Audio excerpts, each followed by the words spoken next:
My name is Sandra Fox. I'm a historian of American Jewish culture, and I'm the author of The Jews of Summer, Summer Camp and Jewish Culture in Postwar America.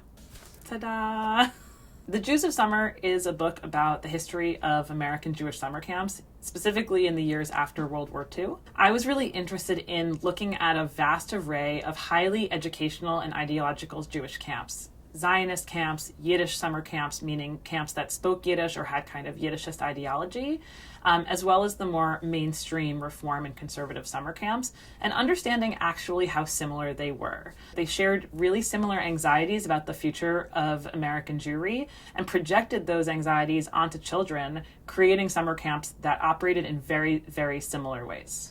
So for this project, I did research in a lot of different archives across the United States and also in Israel to find documents from a variety of summer camps. But one of my favorite collections is here at YIVO. It's the Camp Hemshech collection. Camp Hemshech was a Bundist Yiddishist summer camp in upstate New York. It was a small summer camp operated by Bundists, mostly Holocaust survivors for their children.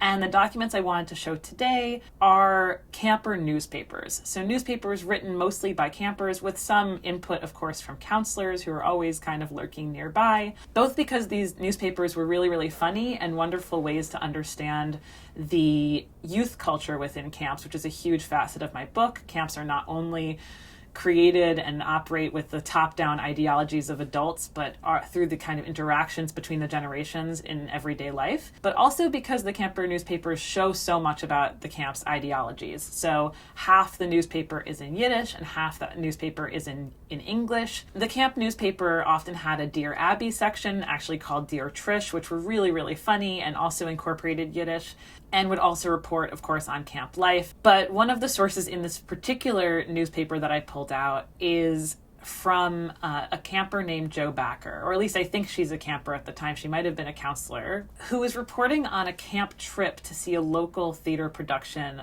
of Fiddler on the Roof. And she talks about in this the feeling as Hemshech campers, as Yiddishists, as Bundists, watching the play, but also watching the largely upper middle class, audience from the city or the suburbs who's going upstate to watch this play, and separating herself and the campers around her from this group who are looking at Fiddler on the Roof nostalgically. I love this source because it really encapsulates so much about what I found in the book, which is that camps were engines of creating various forms of quote-unquote authentic Jewish identity in a moment in which Jews thought that it was in decline. Both young Jews and old Jews actually kind of agreed on that. And that's what that source shows.